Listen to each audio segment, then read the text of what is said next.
You are listening to the Curator Podcast, Season 2, Episode 18. An interview with Fraser Stewart from Fat Goth.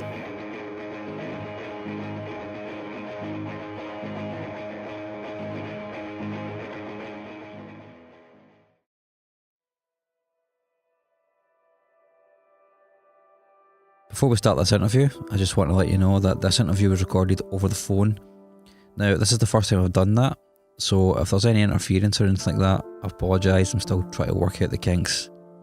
I think I got all of it though, but if I didn't, or if you notice anything, please let me know. Enjoy. Fraser, it's a pleasure to talk to you. How are you doing today? I'm not bad, Mark, thank you. Yeah, I'm good. Not bad. I'm glad to hear that. So, I don't know if you've heard the podcast before, but I'll give you a brief rundown of what it is that I talk about.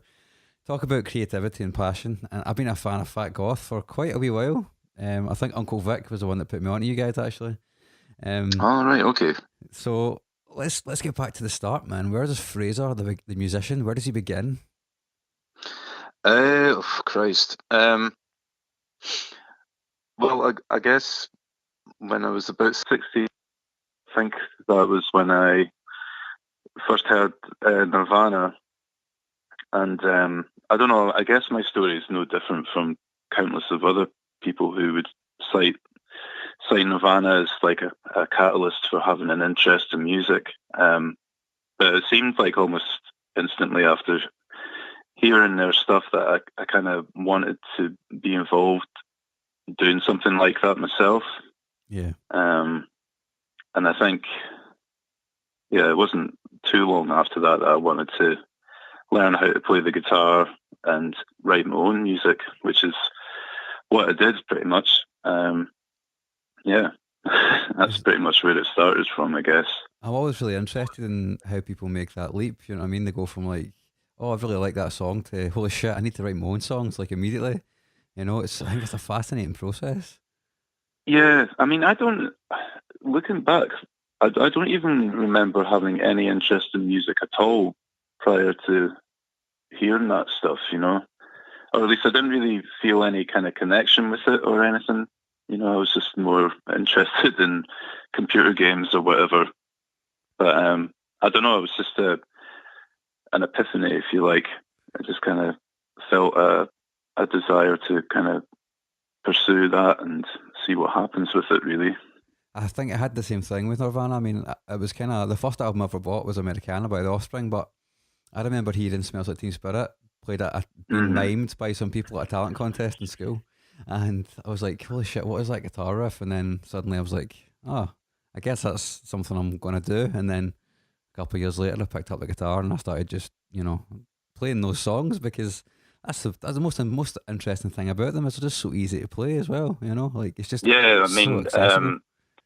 Yeah, exactly. I don't know, it's like a perfect sort of starting point, I guess. I mean, there's loads of artists and stuff like that that you could say the same, but I don't know, just for me it was Nirvana, and like you say, loads of other people have had the same experience, so and continues to do so. Well, I guess that's just testament to how good their music was and continues to be, so. But Fat Goth, I mean, you guys like quite meaty riffs, which is quite far from Nirvana in a lot of ways, almost in a kind of a metal way, I guess. But I mean, where does that come from? See, I would disagree with that. I don't know. I like Nirvana because of the sort of, I don't know what, like, I don't know, most folk would say In Utero is their favourite album, and I would say I'm no different. Yeah. I don't know, there was something about the abrasiveness of it, and I don't know, it was just so raw sounding. That's what I really liked about them, the fact that it wasn't really polished and refined music. I mean, I suppose Nevermind was, but I don't know. I think I kind of lost my train of thought here, actually. That's a valid answer. Saying I don't know is also like, sometimes it's just almost like magic. You know what I mean? It just happens and you're like, well, fuck, I'm going to keep doing this because, why not? It's fun, and that's the main thing, isn't it? Nirvana were also fun. I mean, the lyrics weren't fun, don't get me wrong, they were not fun to, analyze like lyrically, but musically there's just something, like you say, primal, visceral about it. You know, it just grabs you. You're like, yes. Yeah, I mean, and I don't know. I really kind of, I don't know, that quality just really kind of spoke to me, I guess. And like growing up, I wasn't a particularly big fan of metal music either. It's just, I don't know. I think when I think of Nirvana and bands like that, I think of it in this sort of sense of like of them just being an abrasive, in your face punk rock band, you know, instead. I don't even know if I've got a point here. Well, I guess one thing I'm thinking though is we've talked about Nirvana a wee bit, and I don't really hear a lot of Nirvana when I hear you guys playing though, and I'm kind of wondering like where it diverged, you know, where that kind of where you kind of went into your own fat goth territory, like where that kind of comes from, because it's an amalgamation of many different influences, you know. And obviously, yeah, I guess so. I mean, what do you think of that point? I mean, maybe I'm wrong. Maybe it sounds like Nirvana and I'm just deaf. I don't know. I don't know. I think. I mean, I don't listen to Nirvana nowadays. I mean, as a creative source, I think I kind of exhausted it long ago. But I still, you know, obviously love that music because of what it means to me. But one of the best things Nirvana did was introduce me to a whole load of bands and artists who they cited as influences and stuff, and I don't know, through going down that, being interested in that stuff, it kind of inspired a lot of what Fat Goth creates. I mean, bands like the Melvins, they're like a major influence in what we do. I remember, like, I'm trying to think roughly of the date. I think it was around about 2007 or 8. I had like a Melvins best of album, and I don't know, I just listened to it quite a lot, and I enjoyed it more and more every time I did. And I don't know, the music that I would sit down and write on my guitar, it would kind of follow a sort of similar set, and that it's just all about abstraction, I guess. And I don't know, I'm talking absolute nonsense here, sorry. Everyone says that, but that's the most interesting thing. When you start getting on to a train of thought, I think that's what makes this interesting, because it's about, you know, those things when you're creating songs. Certainly in my experience, like there is no, abstract is the right word, you know, like there is no kind of linear path. And I started this podcast with like the idea of like trying to find out what people's paths were, because everybody comes at it very differently, you know. Sure. And speaking in that kind of vein, like I'm thinking now about how it was quite a long time between like 100% Suave and Enorm, and obviously 100% Suave came quite close after Stud. See, in the sort of interim period, was there a lot of productivity and songwriting, or was it just like I need to take a break, or did your creative sort of process change in any way, or, you know, I'm after interested. Yeah, do you mean after 100% Suave? Yeah, like did things, well, like obviously it's a bit of time to take away, so it's almost like getting off the bike, you know what I mean? Yeah, well, I mean, Kevin joined I think at the tail end of 2011. Prior to that, we had our friend Alan playing bass with us, and he's on like the first album and a couple of EPs, and then he emigrated to Australia. So we got Kevin in, and then we immediately started working on the material that made up Stud.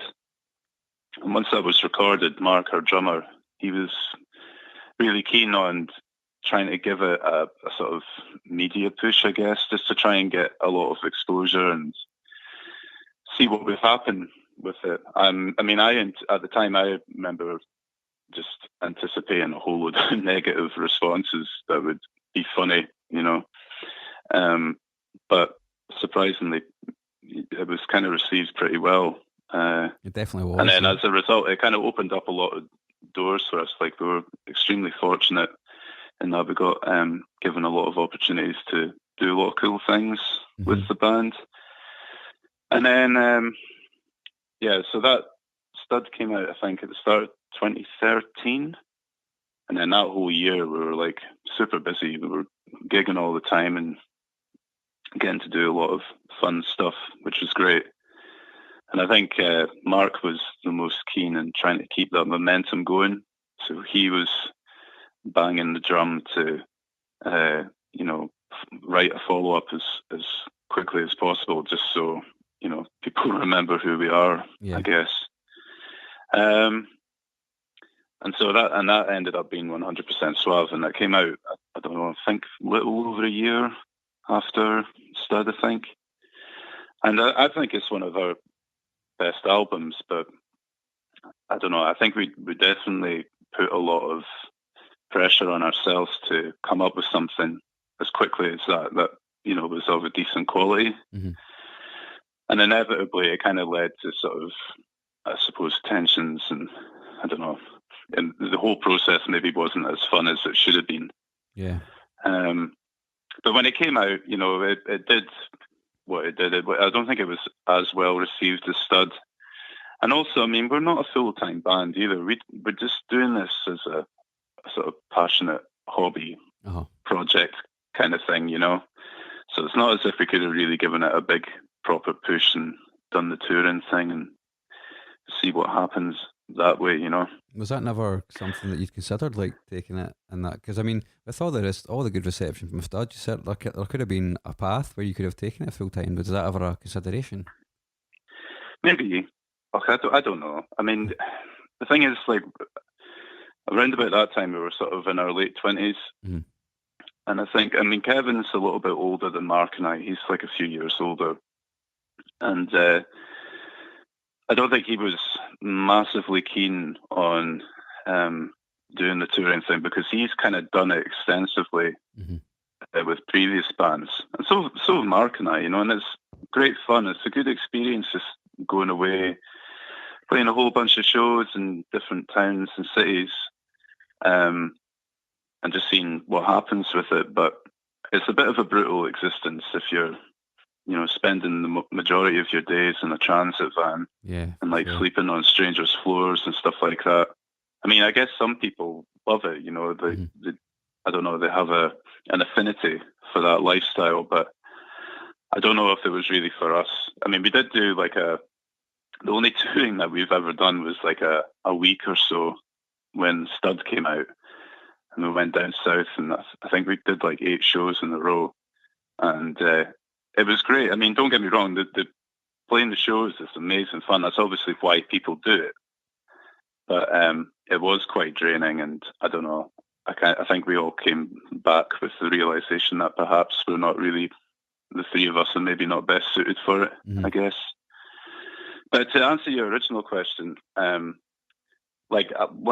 100% Suave came out, and we played shows in support of it, and it came time to write in a new album, I think just because we kind of done our nut in, so to speak, we just wanted to take our time and not let it get too stressful. So it was just, the writing process was, just an enjoyable experience, and we had good fun with it, and yeah, it was great. It worked out fine. I think the new album, I think Norm, is definitely our best one, in my opinion.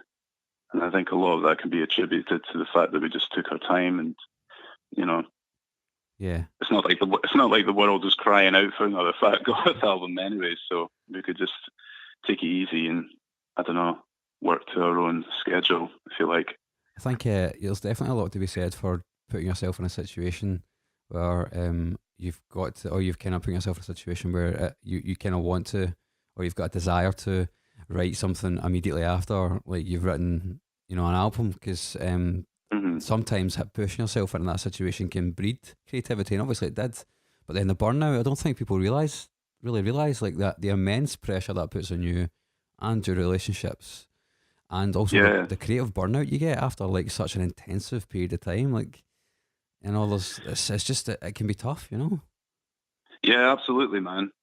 I mean, I don't know. Like I said, we've been, as a band, we've been extraordinarily fortunate for, a strictly part-time musical entity that's operating on a tiny budget, and just completely independent. I think when you consider all the stuff that we've managed to do, I don't know, it's difficult to not feel extremely privileged and fortunate for all that stuff that's come our way. Mm-hmm. Feeling burnt out. Yeah, we definitely felt that way. And I don't know, I mean, when you're engaging in a creative endeavor like something like this, it's supposed to be fun. Mm-hmm. And if you're not having fun, then what's the point, I guess?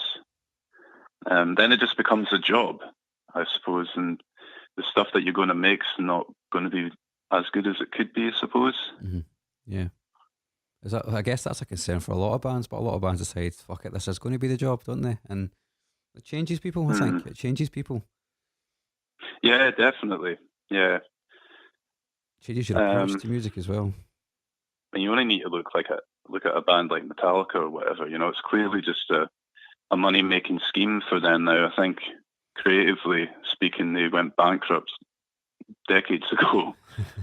In my humble opinion. I don't know, there's legions of fans who would categorically disagree with that, but I know a few people that like the new album, but I've got to confess, I've never been a huge Metallica fan personally.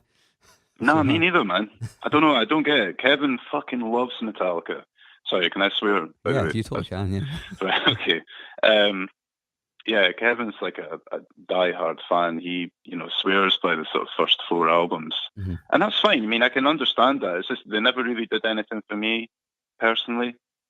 I like a few tunes from that era, but I don't know, they've never really been a major influence for myself, personally.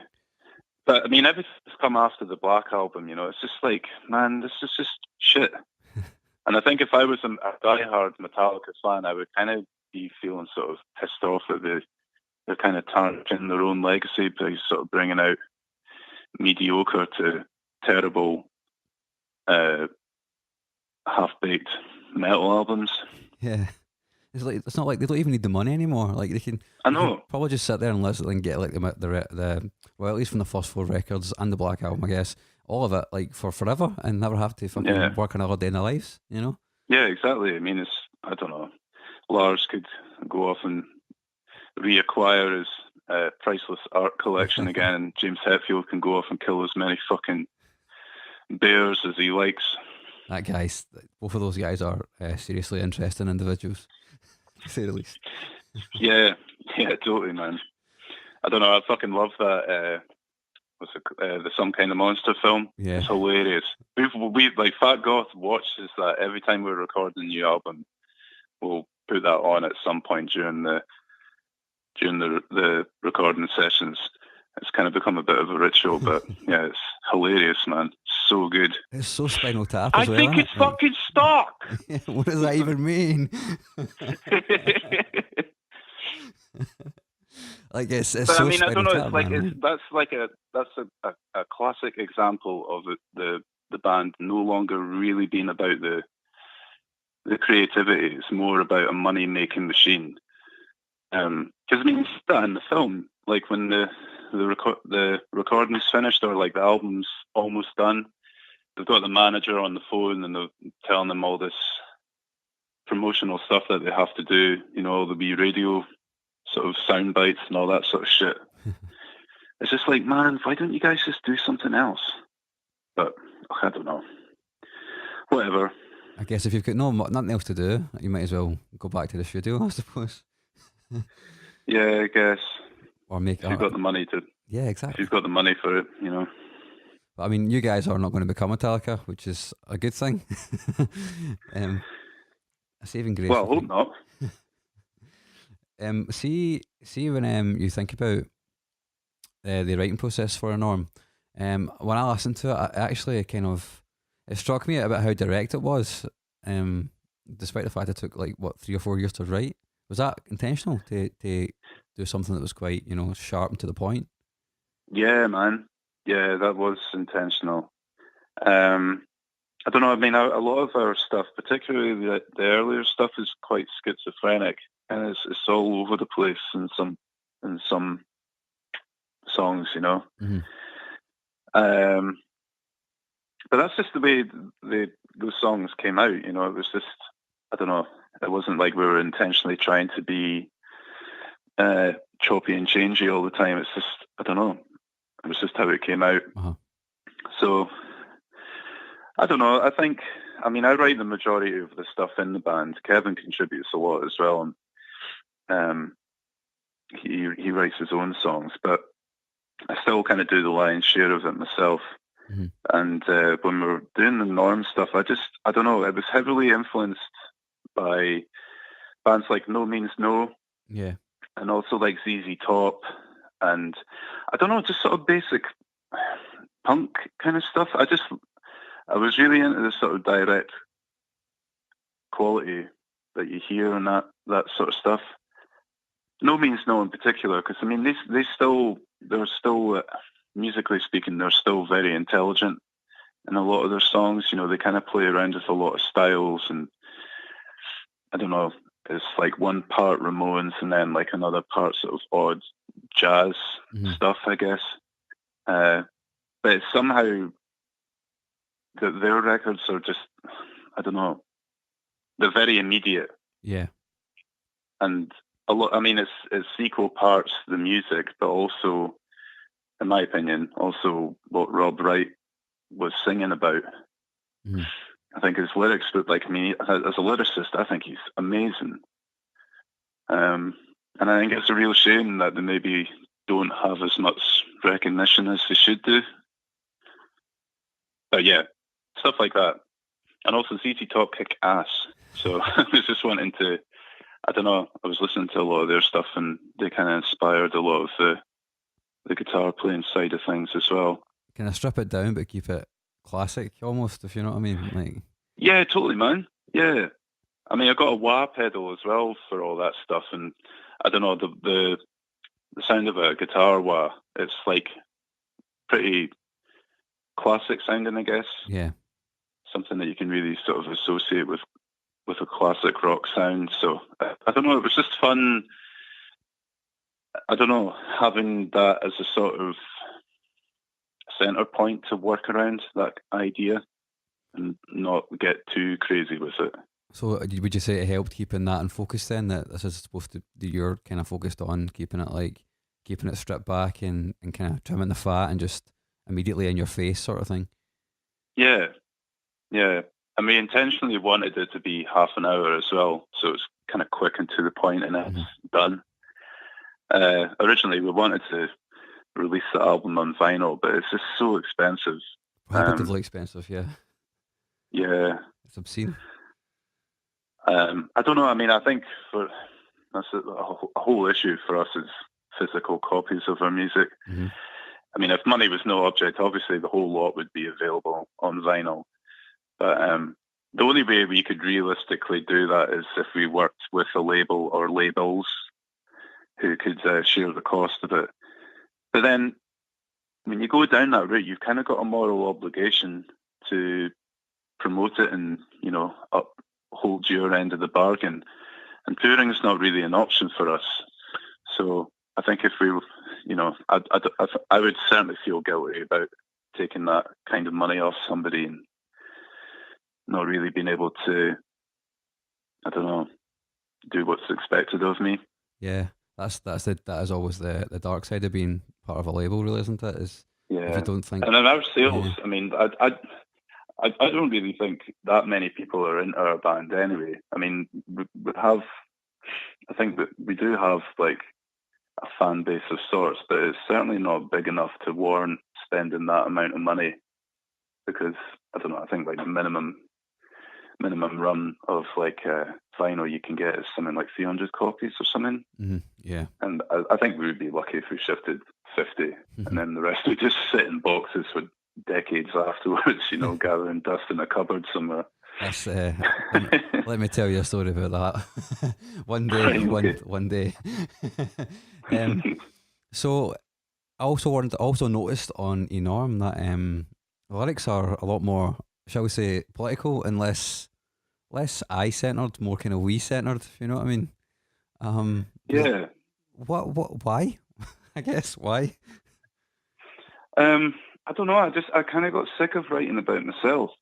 Once the music for Enorm was done, I found myself struggling to entertain the thought of writing about how I feel and my insecurities and all this sort of stuff, because I feel as though I've kind of, as a what's the word I'm thinking of?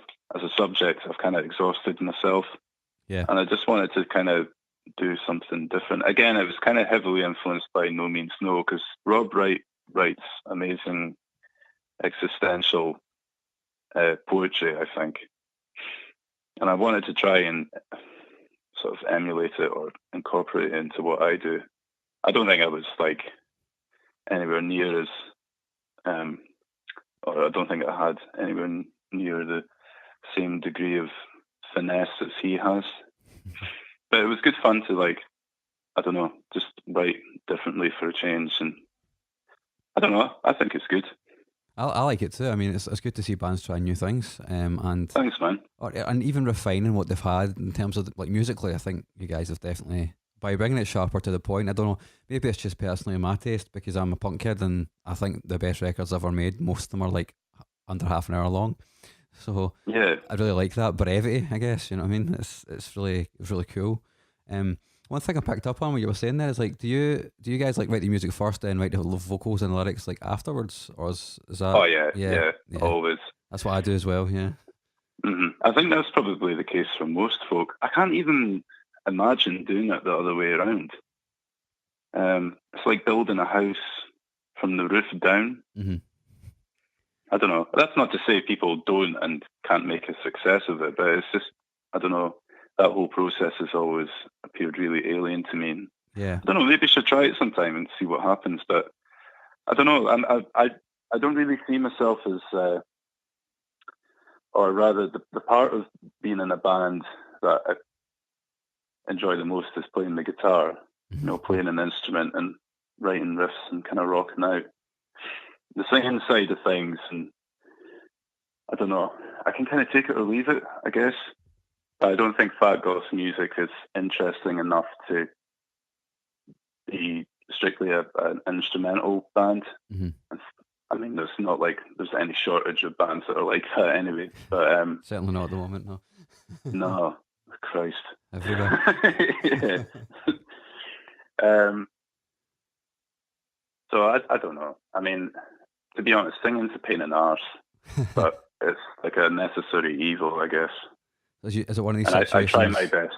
One of these situations where you kind of want to be like, I can't really trust anyone else to do this, so I need to do it myself, sort of thing. Kind of. I mean, like one of my favorite vocalists is David Yow from the Jesus Lizard. I think the guy is fucking amazing. Like he was so like every component of that band, in my opinion, is perfect because you got this watertight, like precision-based musical outfit that's just working on all cylinders. It's just constantly fucking, you know what I mean? Like just, I don't know. That's precision. I think the main thing to say. That's probably the biggest point. Yeah. And then you've got David Yow, who's like singing over the top of it, but he's like the polar opposite. He's like this loose cannon. He just sounds like a wino in an alleyway, you know, just going mental. And I don't know, I find it so entertaining. So I guess I still try to emulate that in what we're doing. I think I always have, as far as Fat Goth is concerned, is wanted to try and, I don't know, I suppose you can kind of use the voice to add the ridiculous element, I guess. Yeah. Because you can kind of really do whatever you want. You can sing like Pavarotti, or you can just scream and come across as a total lunatic. You know, it's quite versatile, I suppose, in that way. I don't know. Maybe I don't hate singing as much as I think I do. I think if you've been doing it for this long, you probably don't, to be honest. I don't know. I do enjoy getting up there and just making a horrible noise into a microphone. Yeah. It's something quite primal about it. Yeah, there's something singularly satisfying about that. Yeah. I mean, I can't sing for shit. Like, I'm not a good singer, but I can make a horrible noise, so I try to make that work to my advantage, I guess. Well, it's about using what you've got in it, and also deploying it in a way which is intelligent.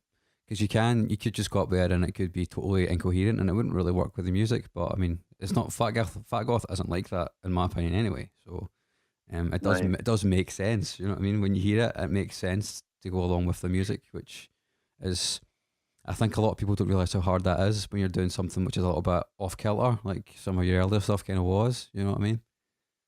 Yeah, yeah, I guess so. It's Um, hard to achieve that balance. yeah, I would agree. Were you happy with the way the album was received? What a norm. Yeah. Yeah, man. I mean, we've been releasing music since 2010, and I don't know. I mean, it was when the band first started. It was actually just like meant to be a recording project. We're going to do the first album and then release it, and then that would be it. Didn't even plan on playing any shows or anything like that. And in the intervening 7 years, it's achieved way more than I ever thought it would be capable of doing. Mm-hmm. And I think it'd be safe to say we've had our 15 minutes of fame. That came and went ages ago. And it was great. We had an awesome time doing that stuff.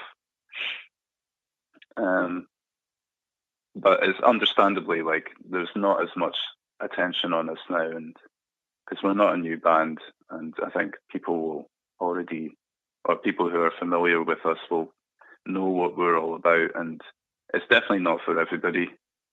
But I don't know. I mean, we've played a few shows recently, and people came along and seemed to enjoy it. So I don't know. That's great, man. I couldn't be happier with that. Are you thinking about hitting the road again, or is that kind of impulse kind of well and truly departed? Like actually properly touring. Even just like a short run of dates? I don't know, man. I mean, it would be great to kind of do something like that, but getting back to our age, I mean, we're all in our mid-30s now, mm-hmm. with like full-time jobs and bills to pay and all this sort of stuff. And that's not to say everybody's like that. And some people are in a fortunate enough position where they can make that work. But I don't know. I think if we were going to do something like that, it would probably need to be along the lines of supporting a more established act that we really liked. Yeah. And it would kind of be like the shows, they would be well attended, and I don't know, we would get paid enough for it to not be like an expensive venture on our part. Yeah. It's a big black hole of cash. I always say this in this podcast, but being a band is a big fucking black hole of cash. It is, yeah, totally. But I mean, you love doing it, so that's why you're prepared to make that financial sacrifice, I guess. And like I said, we've kind of done all of that stuff when we were younger, put in the previous bands, and not trying to make it, but just like enjoy the touring experience, just to see what it's like. And it was great fun and stuff, but I don't know. I think we're maybe just a bit too used to the comforts of home nowadays to actually entertain going down that path again, unless it was like kind of guaranteed to be like a worthwhile experience. Yeah. I think that's a worthwhile way of looking at it as well. I mean, a lot of people want to do it and be on the road forever and stuff like that, but everybody's different, and it still doesn't bar you from making great music and making music that you love, and touring it is great, I think, but it's not the be all and end all for all bands. It doesn't have to be. If you're happy to not do it, then fuck it. No one's gonna judge you. People still come to your shows, so does it really matter? Yeah, I mean, we absolutely love playing live. Playing the gig is fucking awesome fun. Yeah. And we always look forward to it, and we tend to always have a good time. And it would be great to kind of continue doing that. And if we're given opportunities to do it further afield, then we're open to it.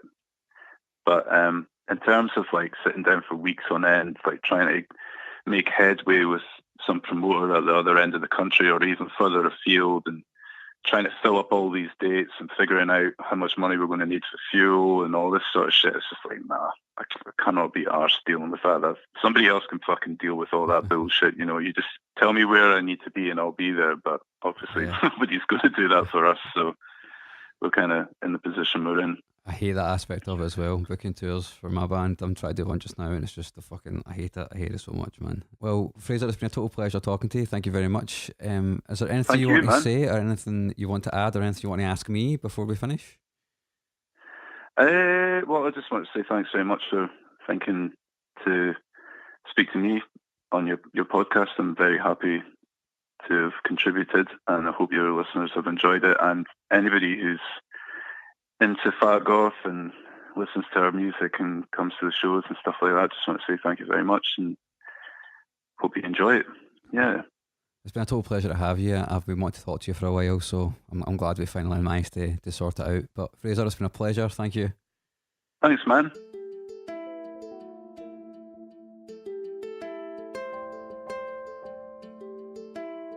It was really, really good to actually get a chance to talk to Fraser. Like I said in the interview, I've been a fan of Fat Goth for a wee while now, and I actually thought they stopped being a band. That's how long it was between their last album and their new one. But I'm glad they came back, and I'm glad that they came back with this really sort of direct and in-your-face record. It's like no fucking about, you know what I mean? And I really appreciate that, especially given that I'm a punk kid. So yeah, big thanks to Fraser for taking the time to talk to me over the phone. Hopefully get a chance to chat to him again at some point in the future. If you haven't already, please check out their new album, Norm.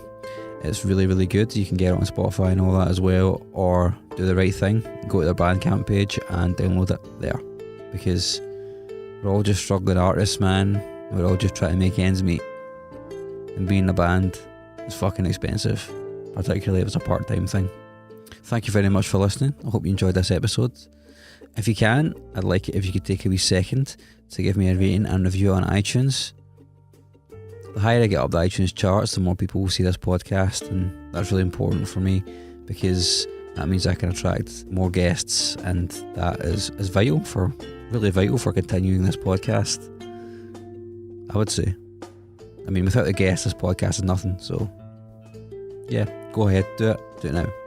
Until next time, bye bye.